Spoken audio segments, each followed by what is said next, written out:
نسألك يا من هو الله نحمده ونصلي على رسوله الكريم اما بعد فاعوذ بالله السميع العليم من الشیطان الرجیم بسم اللہ الرحمن الرحیم۔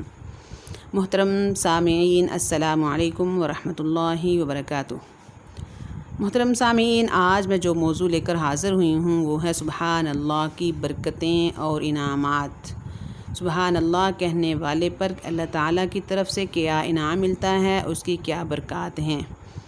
تو محترم سامعین، حضرت سلیمان علیہ السلام حضرت عیسیٰ علیہ السلام سے 1033 سال قبل پیدا ہوئے۔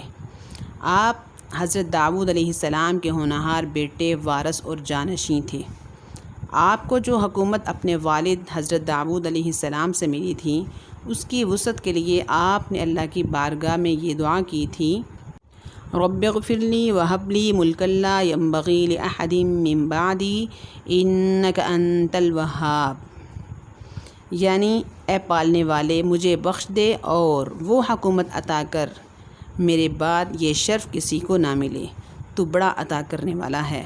اس دعا کی بنیاد پر اللہ تعالیٰ نے انہی تمام جن و انس، چرند پرند، جمادات، حیوانات پر وہ اختیار دیا جس کی مثال سلاطین دنیا کی تاریخ میں نہیں ملتی۔ انسانوں کے علاوہ آپ کا لشکر جناتوں، درندوں اور تمام اقسام کے چرند پرند پر مشتمل تھا۔ حضرت سلیمان علیہ السلام جیسا تخت جو تخت سلیمانی کے نام سے مشہور ہے، کسی بادشاہ کو نصیب نہیں ہوا۔ یہ سونے، چاندی، ہیرے، جواہرات سے آراستہ تھا، جس کے درمیان یاقوت کا لال تھا۔ اس کے چاروں طرف سونے چاندی کی 30,000 کرسیاں تھیں، جس پر آپ کی وزراء اور مصاحبین جلوہ افروز ہوتے تھے۔ آپ کی خواہش کے مطابق جنات اس تخت کو ہوا میں ایک مقام سے دوسرے مقام تک لے کر چلتے تھے، اور پرندے ان پر اپنے پروں سے سایہ کیے رہتے تھے۔ محترم سامعین، اور کتنی ہی مخلوقات اس تخت کے ساتھ ساتھ چلتی تھیں۔ ایک دفعہ اسی شایان شان کے ساتھ اور آب و تاب کے ساتھ تخت سلیمانی اڑا جا رہا تھا کہ اسے دیکھ کر جنگل میں ایک لکڑہارا جو ہے وہ اپنی لکڑیاں کاٹ رہا تھا۔ تو جب اس نے تخت سلیمانی کی شان دیکھی تو اس کے منہ سے بے اختیار نکل گیا، سبحان اللہ، آل داؤد کی کیا شان ہے، آل داؤد کی کیا شان و شوکت ہے۔ ہوا نے فوراً یہ آواز حضرت سلیمان علیہ السلام تک پہنچا دی۔ تو آپ نے تخت اتارنے کا حکم دیا، اس لکڑہارے کے پاس چلو۔ جب آپ اس لکڑہارے کے پاس پہنچے تو لکڑہارا تھر تھر کانپ رہا تھا اور بیچارہ پریشان ہو گیا کہ نامعلوم مجھ سے کون سا گناہ سرزد ہو گیا ہے۔ آپ علیہ السلام نے پوچھا، تم نے کیا کہا تھا؟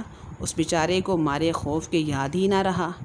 پھر کچھ دیر سوچنے کے بعد جو ہے وہ کہنے لگا، میں نے تو صرف اتنا کہا، سبحان اللہ، آل داؤد کی کیا شان ہے۔ تو محترم سامعین، سلیمان علیہ السلام اس کا جواب سن کر حیران ہوئے اور فرمانے لگے، کیا تجھے معلوم ہے؟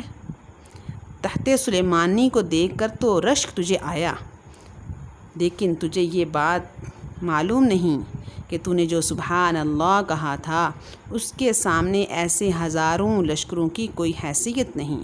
تجھے معلوم بھی نہیں کہ صرف سبحان اللہ کہنے سے کتنا اونچا مقام جو ہے وہ تجھے مل گیا ہے۔ سبحان اللہ کہنے سے کتنا اونچا مقام مل گیا، سبحان اللہ۔ تو محترم سامعین، ایک روایت میں ہے کہ جو سبحان اللہ ایک دفعہ کہتا ہے تو جنت میں اس کے لیے ایک اتنا بڑا درخت جو ہے وہ لگا دیا جاتا ہے۔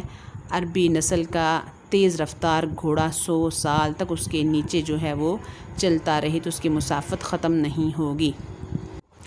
حضرت ابراہیم علیہ السلام نے بھی حضور صلی اللہ علیہ وسلم کو فرمایا تھا، جب آپ معراج پر تشریف لے گئے، جب آپ کی ملاقات حضرت ابراہیم علیہ السلام سے ہوئی تو حضرت ابراہیم علیہ السلام نے فرمایا کہ اپنی امت سے جا کے کہنا، جنت صاف میدان ہے، چٹیل میدان ہے، اس میں باغات بھی خود لگانے ہیں اور اس کے اندر جو ہے اپنے محلات بھی خود تیار کرنے ہیں، اور وہ ہے ذکر۔ تو محترم سامعین، اللہ تعالی ہمیں ذکر کرنے کی توفیق عطا فرمائے۔ چلتے پھرتے اٹھتے بیٹھتے ہم کام کر رہے ہیں ہاتھوں سے، لیکن ہماری زبان جو ہے وہ فارغ ہوتی ہے، اپنی زبان سے جو ہے وہ ہم جو ہے اللہ کا ذکر کریں، سبحان اللہ، الحمدللہ، لا الہ الا اللہ اور سبحان اللہ و بحمدہ۔ یہ ورد جو ہے، یہ ذکر جو ہے اپنی زبان پر جاری رکھیں، اور اللہ تعالیٰ جو ہمیں توفیق عطا فرمائے کہ ہم چلتے پھرتے اللہ کا ذکر کریں۔ تو محترم سامعین، سب کے لیے دعا کریں اور میرے لیے بھی دعا کریں، اللہ تعالیٰ جو ہے ہمارا خاتمہ ایمان پر فرمائے اور ہمیں جو ہے ہر قسم کی دنیاوی مصائب سے، پریشانیوں سے ہماری حفاظت فرمائے۔ مجھے بھی اپنی دعاؤں میں یاد رکھنا۔ السلام علیکم ورحمۃ اللہ وبرکاتہ۔